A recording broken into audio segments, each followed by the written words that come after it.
திருப்பூரில் பின்னலாடை உற்பத்தியாளர்கள், பாத்திர தயாரிப்பாளர்கள் மற்றும் கைத்தறி விசைத்தறி சங்கத்தினருடனான கலந்துரையாடல் நிகழ்வில் அதிமுக பொதுச் செயலாளர் எடப்பாடி பழனிசாமி உரையாற்றி வருகிறார். அதனை நேரலையில் காணலாம். சம்பந்தப்பட்ட துறை அமைச்சர்களை சந்தித்து அழுத்தம் கொடுக்க வேண்டும். அப்பதான் இதுக்கு தீர்வு காண முடியும்.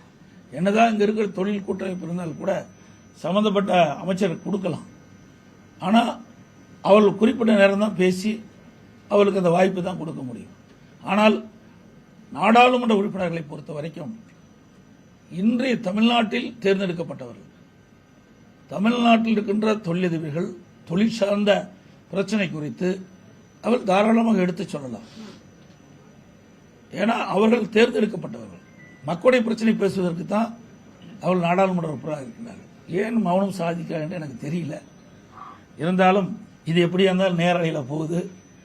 திமுக தலைவர் பார்ப்பார் நினைக்கிறேன்.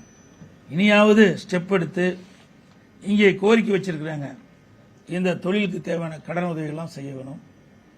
அதே போல ஏற்றுமதியாளர்களுக்கு அது இருக்கின்ற ஒரு குறிப்பிட்ட நஷ்டத்தை ஈடு செய்கின்ற அளவுக்கு மானியம்லாம் வழங்க வேண்டும் என்று கேட்டுக்கிட்டார். இதையெல்லாம் மத்திய அரசாங்கம் தான் செயல்படுத்த முடியும்.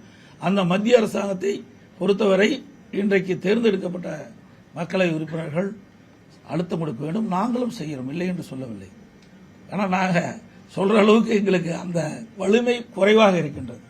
அந்த வலிமை இருந்தால் நிச்சயமாக உங்களுக்காக நாங்கள் குரல் கொடுப்போம். இருந்தாலும் நம்மளுடைய தமிழ்நாடு, நம்முடைய பகுதியில் இருக்கின்றவர்கள் பல ஆயிரக்கணக்கு, பல லட்சம் பேரை வாழ வைக்கக்கூடியவர்கள் நீங்கள்.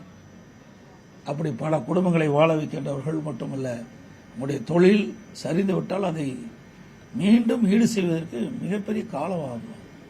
தொழில் என்று சாதாரண விஷயம் இல்லை. நல்லா இருக்கிற வரைக்கும் எல்லாம் புகழுவாங்க, கொஞ்சம் சரிஞ்சிட்டா கூட இருக்கிறவங்களே நமக்கு உதவ மாட்டாங்க.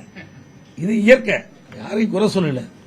எனவே இன்றைக்கு தொழில் சார்ந்த பிரச்சனை இருக்கின்ற காரணத்தில் மிக கவனமாக இதை கையாள வேண்டும்.